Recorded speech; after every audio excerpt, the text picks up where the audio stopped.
Hello' everyone, মোৰ mini ব্লগলৈ আপোনালোক সকলোকে স্বাগতম জনাইছোঁ। চ' গাইজ, আজি আছে মনসা পূজা আৰু সেইকাৰণে ঘৰৰ বংশগত পূজা হয়। তো মই তাৰে ৰেডি কৰি আছোঁ।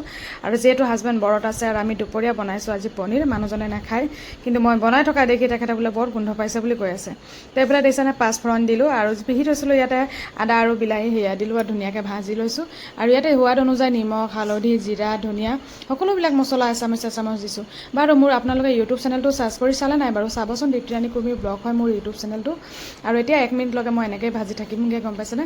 তাৰপিছত এইফালে ভাজি আছোঁ। মানুহজনে আৰু এবাৰ কৈছেগৈ, মোৰ খাবলৈ মন গৈছে নেকি বোলো, ইমানকৈ চিঞৰি আছে বুলি ক'লোঁ। তো কৈছে নহয়, গোন্ধ ভাল আহিছে, এয়া তাৰিফ কৰিছোঁ তোমাক বুলি কৈছে। তাৰপিছত এই গৰম পানী দিলোঁ আৰু গৰম পানী দি এয়া দেখিছেনে, এতিয়া উতলিবলৈ থৈ দিমগৈ ঢাকনি মাৰি। ইফালে গৰম পানীও হৈ গৈছে, মাৰ কাণৰ গা ধুবলৈ উলিয়াই দিম। মাতো যাব নোৱাৰিব পূজাত, যিহেতু মই আৰু হাজবেণ্ডে যাব লাগিব। তো ঘৰত ধনিয়া নাই, এতিয়া পদিনাৰে কাম চলাইছোঁ, জানেনে? ঘৰৰে পদিনা বহুত হৈছে। তো এই চব্জি মোৰ ৰেডি হৈ গ'ল। এইফালে আমাৰ বেটা আহি গ'ল স্কুলৰ পৰা। এতিয়া ডাঙৰ হৈছে যে অলপ উৎপাত কৰিছে, মানে এতিয়া দুষ্টামিবিলাক কৰে। সৰুতে মোক ইমান এটা কষ্ট নিদিলে, কিন্তু ডাঙৰ হৈ এতিয়া তাৰ উৎপাতবিলাক ওলাইছে। আৰু এইফালে মই ৰেডি হৈ গৈছোঁ, বিনা মেকআপৰ মানুহ। মই মেকআপ চেকআপ নকৰোঁ, মই যিটো আছে তো ৰিয়েলত আছোঁ আৰু তেনেকৈ থাকোঁ। মই চিম্পুলত থাকি ভাল পাওঁ। তেতিয়া মই ৰেডি হৈ যাওঁ। গধূলি এতিয়া 7টামান বাজি গ'ল।